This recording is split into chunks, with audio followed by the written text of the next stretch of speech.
It ain't about the money. I know a lot of very, very rich people that's miserable, not happy at all. I can bet you most of you are happier than most of the people I know. And I know some very, very wealthy people. And money don't make you happy. It helps you through a lot of situations. You know the only thing about money? Money takes all emergencies and turns them into mere inconveniences. That's what money does. Really, other than that, it's a lot to come with money. People think when you get famous or rich that your problems is over. More money, more problems. But I'll tell you the truth right now. The problems I got right now, I take them. Because the problems I had when I was homeless, I don't want them no more. Money gonna change your life a little bit, folks. All of you gonna get more, but you gotta ask for it. But if that's your desire to get more of it, you gotta ask God for it. If you wanna be happy or successful, you gotta ask God for it. Most people don't have the life of their dreams because you don't ask God for it. You have not because you ask not. If you up your ask, he will up his give. If you change what you ask God for, he immediately changes what he gives to you. You don't need an education to be successful. I flunked out of school.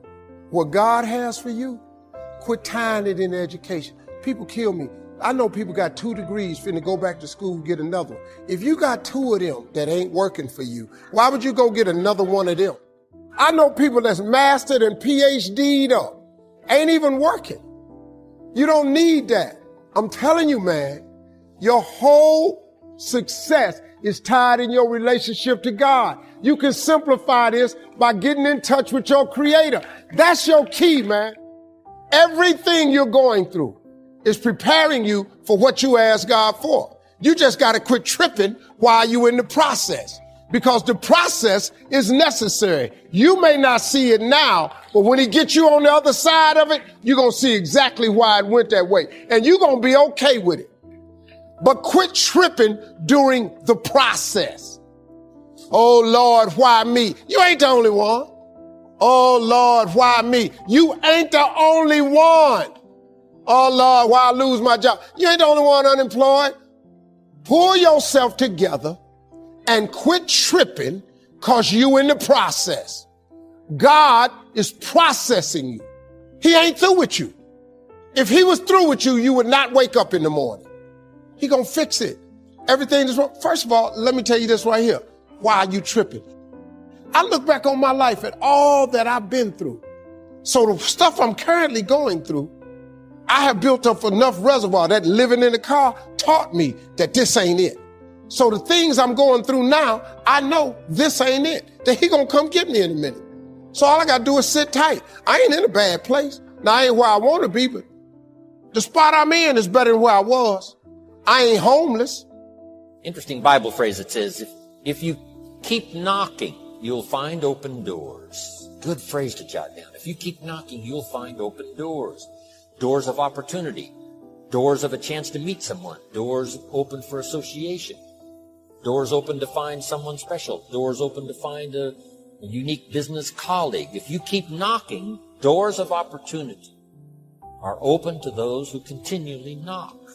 So we don't find open doors of opportunity because we need them. We find them because we deserve them. Only those who knock deserve to find an open door. But the promise is, if you continually knock, you'll find doors of opportunity. It says, if you search, you will find. In fact, we are often tormented by vision. We are tormented by vision. It's a painful thing to be a visionary, because a visionary sees what shall be and wakes up to deal with what is.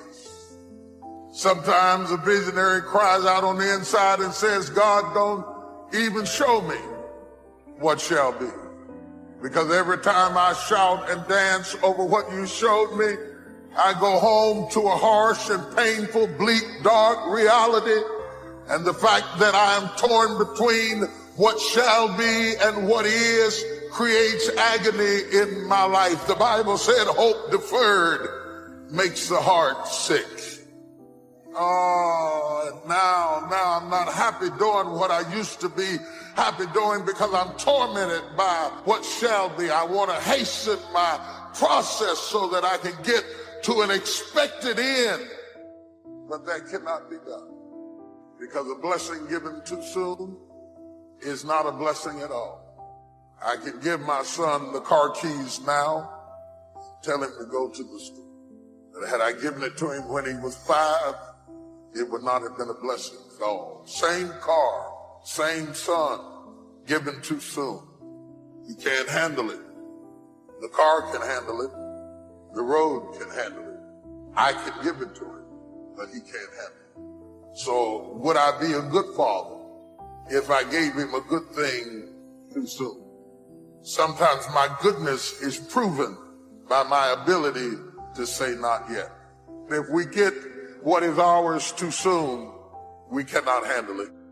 They're the choices that you're making every day, and at any time you can choose to make a different choice. And as Bruce Lee said, if you always put limits on everything you do, physical or anything else, it will spread into your work and into your life. There are no limits. There are only plateaus, and you must not stay there. You must go beyond them. Even in the statement, you can see him making the choice about what to believe by saying that there are no limits, by taking something that other people perceive as a limit, as something that's stopping him, and saying that's not, it's a plateau, it's something that I can push through. And you see what he holds himself accountable to. It's not okay to stay at a plateau. It's okay to have one. Everybody has them. They happen. It's a natural part of the course of getting better, but it is not okay to stay there. And that is a choice. That's not something anyone can hand you. It's something you have to believe to the core of your soul that it is not okay to stay in a plateau. And it's that that's going to push you through. It's that that's going to make you get up and keep going. But first, you have to recognize that life is cause and effect. You have to recognize that that choice is a knock-on effect. You have to recognize that him merely saying those words out loud have a cause and effect. They change the course of his life, the expectations that other people have of him, expectations that he has of himself. And because he understands that he can control the outside world by first controlling what's inside, by changing his belief system to match what he wants to accomplish, he's then able to accomplish. What he did in his life had nothing to do with luck. It had everything to do with the demands that he made on himself. It had to do with when he got in a motorcycle accident and people told him he would never walk again. Not only did he walk again, all of the major accomplishments that we think about of being that man, they all came after. They came after he was told he was never going to walk. It came after he was told that he was never going to be able to do martial arts. But he did it.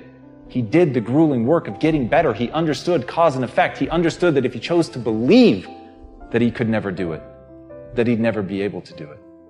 But that if he chose to believe that by working out he could get stronger and get better and get back to it, that he could. And that's what he did. So now ask yourself, is your life dictated by luck or cause and effect? Are you in control or is it somebody else? Is someone else in control or is it you?